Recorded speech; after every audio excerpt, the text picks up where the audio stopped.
The purpose of today's video is to review the commands, drags, and moves of the down firefighter. So we're going to start as if we've already located our down firefighter. So we all know that the most likely individual to make that locate is our search firefighter.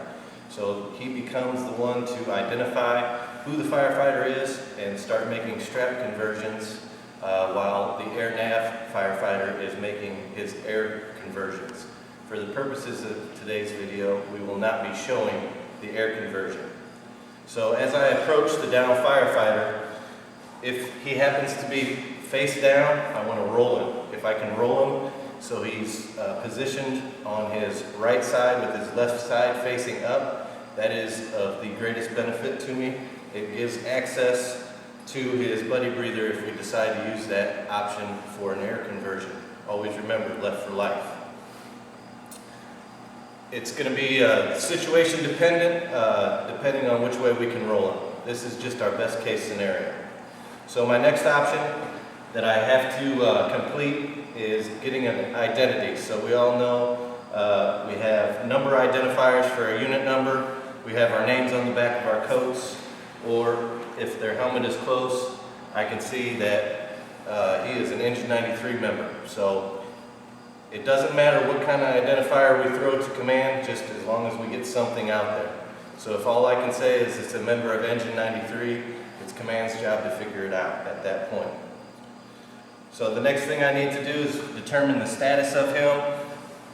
Josh, you okay? If he answers me, then I know he's breathing, he's conscious, he can tell me what's wrong, whether or not he can help me move. Even if he's got a broken leg, for instance, he can help me push with his good one.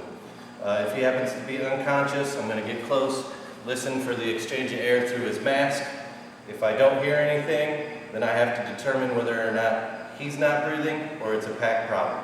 So to do that, I'm simply going to break the seal on his mask. If I hear air rush out, it's the down firefighter that's not breathing.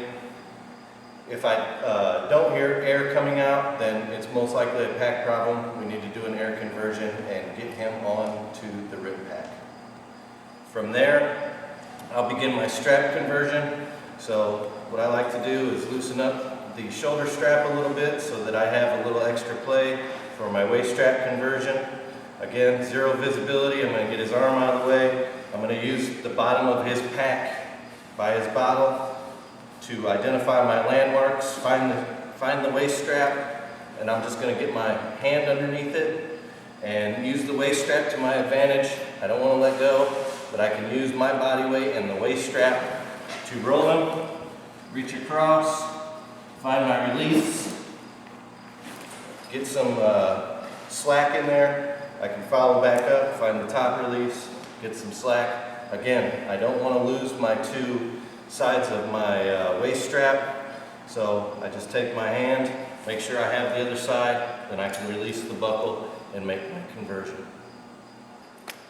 Okay, now that we've made our strap conversion, we're ready to execute our move of the down firefighter. A couple of things we need to review. One is our commands. Remember that our commands that we use anytime we execute any kind of move, whether it be a drag, a lift, or a turn, is all with the commands ready, go. So the in-charge firefighter, which is the search firefighter, will say ready. The subordinate firefighter, which should be the air nav firefighter, will acknowledge when he is ready to execute the move by saying ready, and then will actually execute the move when the in-charge firefighter, the search firefighter, says go. If for some reason the subordinate firefighter is not ready, we don't have to ask them, are you ready, what are you doing? He or she doesn't have to say stop or wait. We just wait for them to acknowledge with the ready. If for some reason we don't think that they heard us, we can just repeat ourselves and say ready, and once they acknowledge with the ready, we'll be able to give the command go. Okay? So the first move that we're going to discuss is a two-shoulder drag, very useful in a wide area, a large living or family room, where we have the ability to get really wide, because essentially we're almost going to be 3 firefighters wide. So think about what kind of room you're in when you're executing this move.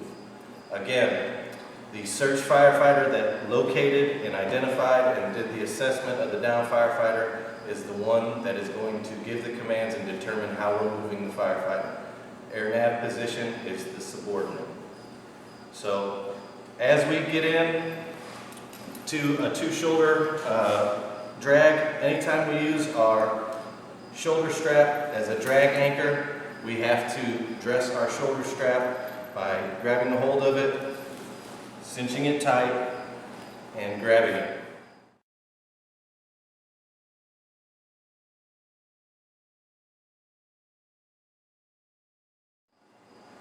Okay, now we'll actually execute the move. So to execute the move, all I have to do is tell my subordinate, the air nav firefighter, that we're going to do a two-shoulder drag that allows him to swing up to the head of the firefighter that is down, and we'll both address our shoulder straps and we'll give the commands. So at this time, my air nav will get into position.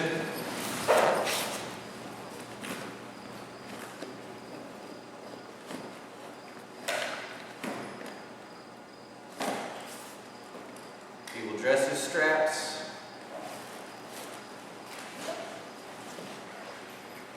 Once I feel he's at a point where he's ready, we'll execute the move. Ready? Ready, go. Ready? Ready, go.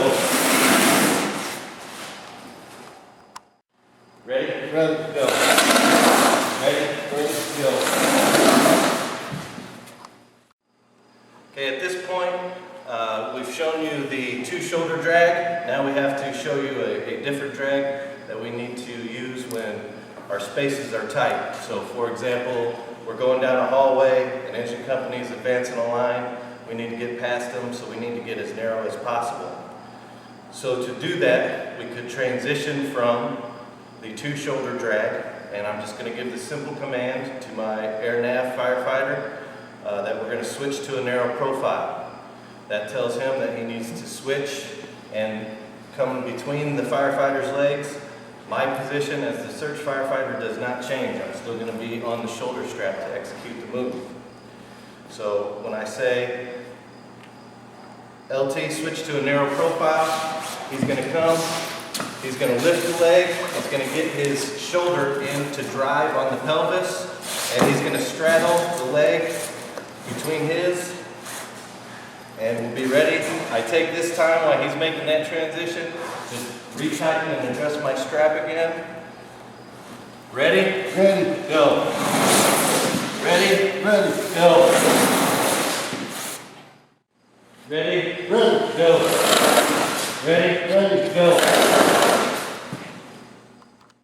Okay, now that we've shown you the two major drags, we need to show you some turns. So we've all been in a situation, I think, either in training or maybe real life, where we've had to drag either a firefighter or a victim, and we come to a hard 90-degree turn or a top or bottom of a set of stairs, and we try to drag them around that corner only to have their body get hung up on that outside corner.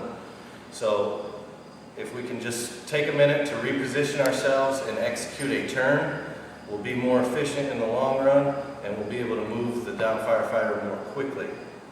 So again, whether we're in a narrow profile drag or a two-shoulder, once I identify as the search firefighter or my air nav firefighter identifies that we have some kind of corner to navigate or turn to navigate, we'll just communicate that we have to make a turn, and then it will be my decision as the search firefighter on which way we're going to orient the down firefighter's body.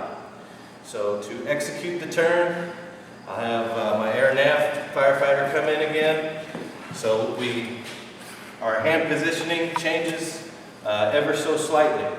Okay, we're still going to use either the shoulder strap or the collar of the coat as an anchor for one of our hands, and then our other hand is going to come down here to the firefighter's leg so that we can control his leg, we make it more compact, and we can execute the turn. So the proper command for this is going to be either head towards me, head towards you, We're going to use our ready goes, and then once I feel that we have him turned enough, I'm going to say stop. Whether that's 90 degrees, 180 degrees, whatever the case may be, once I say stop, we'll just stop the turn. So we'll show it to you now.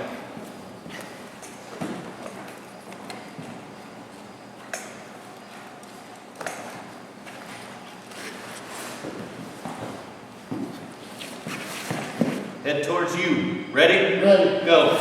Stop. Head towards me. Ready? Ready. Go. Stop.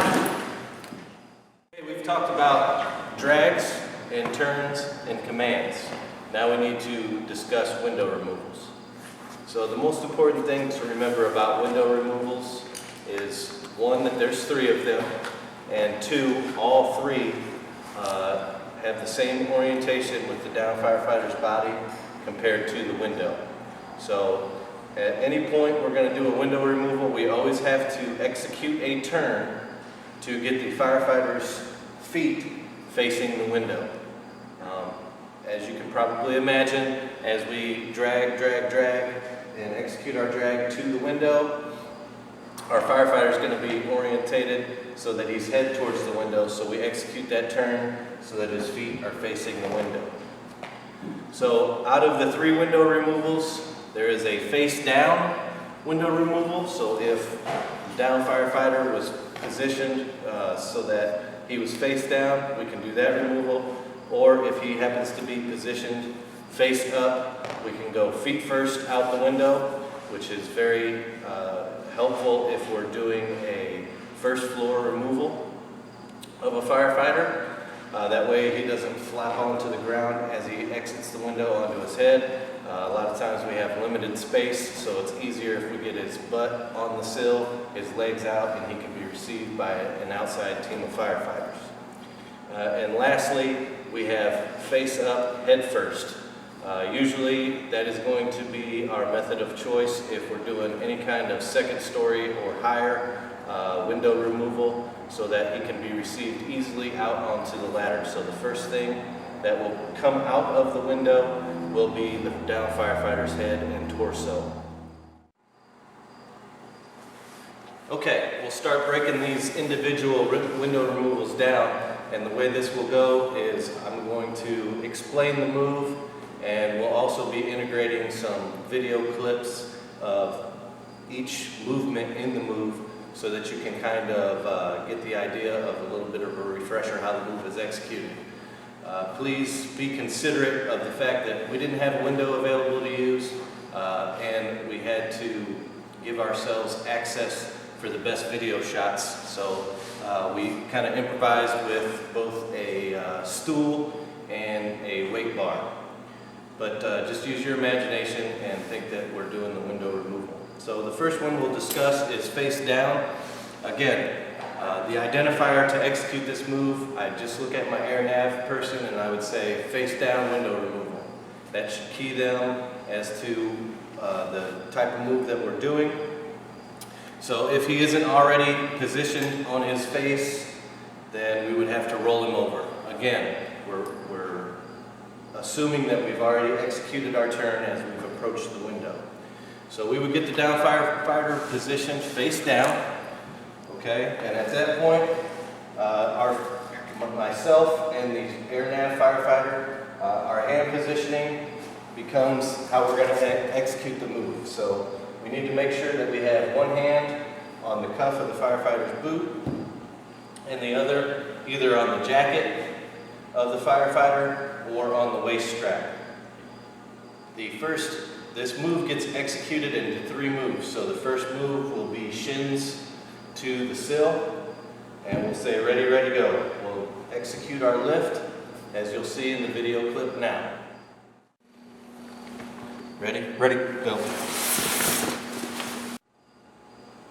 Okay, now that we have his shins or knees to the sill, we can execute the second move in this removal, and that is to get his waist to the sill. So all we're going to do, our lead hand positioning doesn't change, but our rear facing hand, all we're going to do is we're going to release the cuff, and I'm going to come in underneath the knees, or underneath the femurs, and myself and the air nav firefighter, we're going to interlock our hands, and we'll be able to do another ready, ready, go to get his waist onto the sill. Okay, now the third part of the move to finish the removal will be to get his shoulders out. So again, myself and the air nav firefighter, we have our arms interlocked. We've just got his waist to the sill. Okay, so we're going to let go. I'm going to take my rear hand and I'm going to transition to either the coat or the waist strap and move my lead hand up to the shoulders. Now I can either grab shoulder strap, I can grab collar, or I can just grab a handful of coat at his shoulder, and we can do another ready, ready, go and finish the move. Ready? Nope.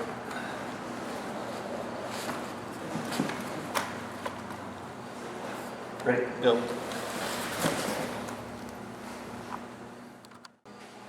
Okay, the next window removal we'll talk about is face up, feet first.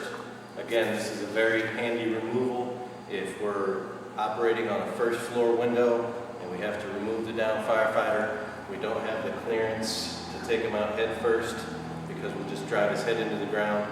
It'll be easier to take him out feet first, so he's positioned that basically he's sitting on the sill and he can be received by an exterior team of firefighters. So to execute this move, again, we have to have his legs positioned towards the window. And my command is basically going to be face up, feet first. And this is also a handy removal if you're dealing with a civilian removal that doesn't have an air pack on. We don't have to worry about their air pack getting caught on the sill. It can be a handy removal if you find yourself having to do a window removal of a civilian as well. But to start the move, again, it's executed in several steps. But the first step, myself and the air nav firefighter, we're going to make sure that we grab onto the cuff of the pant leg, and we're going to get in either at the waist or at the shoulder strap, and we're going to position his legs up. And the idea behind this is that our first move is going to be butt towards the wall. So we'll execute that by saying ready, ready, go, butt towards the wall, and we'll execute the move.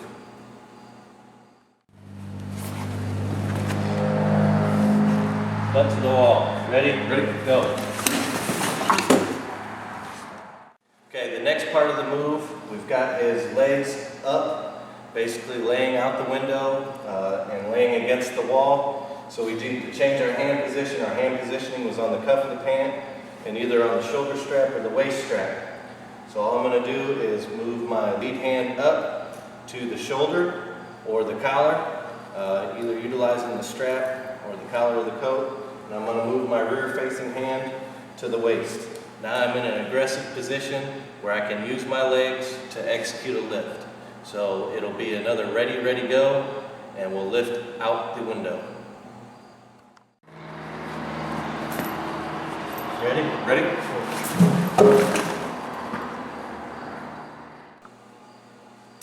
After we execute our lift, it's important to remember that we may not get the firefighter all the way to the sill.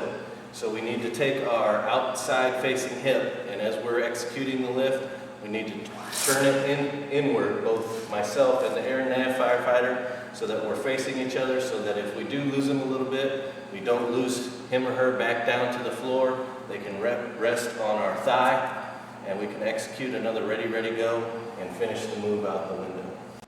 Ready?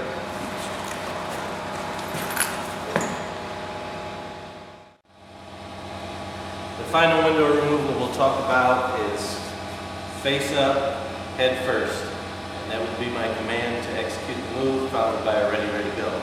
Again, this move has several steps to it. This removal is handy anytime we're operating on second story or higher and we're taking the firefighter out onto a ladder.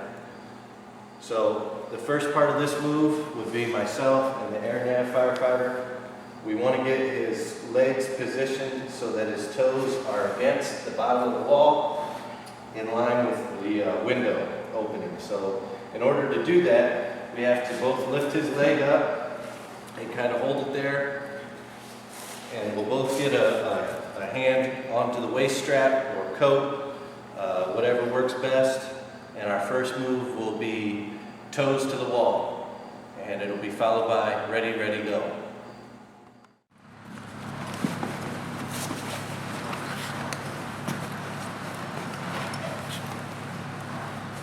Feet to the wall. Okay. Ready, ready, go.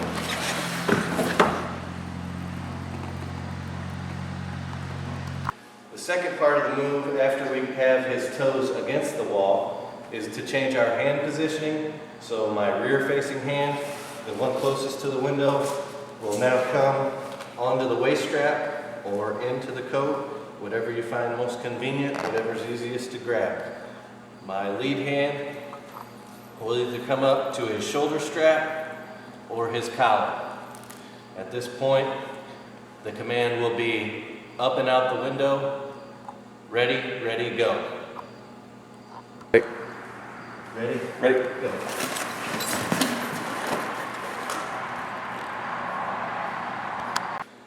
And finally, to finish executing this move, just like the last lift, it's important to remember that as we lift the down firefighter, we may not get him leaned all the way out of the window. We may run out of gas. So as we lift, we need to turn our outside facing hip. We need to pivot it in towards each other. So my hip is facing the air nav firefighter's hip, so that if we don't get him all the way to the sill, we can support his weight with our hips, and we don't lose him or her all the way back to the floor. And we can finish off the move by executing another ready, ready, go to get him the rest of the way out of the window. It's important to remember that at that point, one firefighter will control the torso going out of the window, and the other firefighter will have to control the legs. They may have to bend the legs a little bit to guide them out of the window.